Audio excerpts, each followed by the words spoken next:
সাকিব খানের যে মানে ওর অ্যাক্টিংটা অনেক গ্রো ছিল, ওর মধ্যে কোনো ওভার অ্যাক্টিং কিছু দেখায় না। কারো মুখে তৃপ্তির হাসি, আবার কারো চোখে জল। মায়ের সাথে জঙ্গলি সিনেমা দেখা শেষে কান্না যেন থামছেই না ছোট্ট নাবিলার। আচ্ছা ঠিক আছে, মামা ও আসলে লাস্টের সিনটা নিতে পারে না আর কি, না? আচ্ছা ঠিক আছে ঠিক আছে, চলো। ঈদে রাজধানীর সিনেমা হলগুলো হাউসফুল। একদিন আগেই শেষ হয়ে যাচ্ছে সব সিনেমার টিকিট।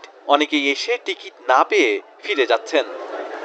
দাগি দেখতে আসছিলাম, কিন্তু টিকিট পাই নাই। এখন ঈদের আমেজ চলতেছে, উৎসব মুখর পরিবেশ, এটা তো স্বাভাবিক। অনলাইনেও টিকিট পাচ্ছি না, তো আসলাম যে হয়তো এখানে আসলে পাবো, বাট এখানেও এত রাশ, এত ভিড়।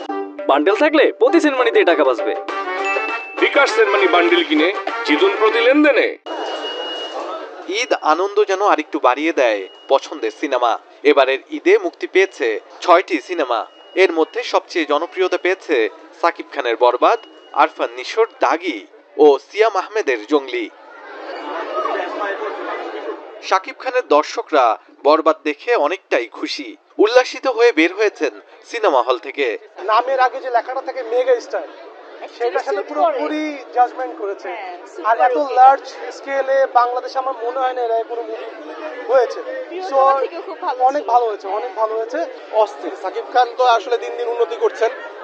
তুফানের পর এখন আরেকটা পেলাম, এবং মাসালা বলেন বা গান সবকিছু মিলিয়ে দুর্দান্ত, আমার কাছে খুবই ভালো। হ্যাঁ, আমি সাকিব খানের বড় ফ্রেন্ড, খুব ভালো লাগে ওর অভিনয়, মানে রিয়েল লাগে অভিনয় করে। ঠিক আছে, খুবই ভালো।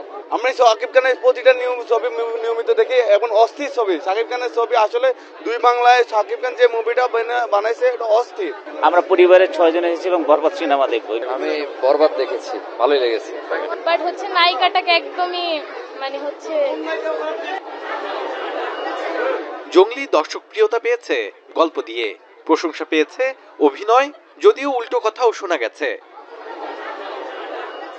দেখি মাঝে মাঝে দেখি, খুব ভালো, খুব ভালো, আউটস্ট্যান্ডিং পারফরমেন্স, খুব ভালো। জঙ্গলি মুভিটা একবার হলেও দেখবেন, কাঁদতে সবাই বাধ্য।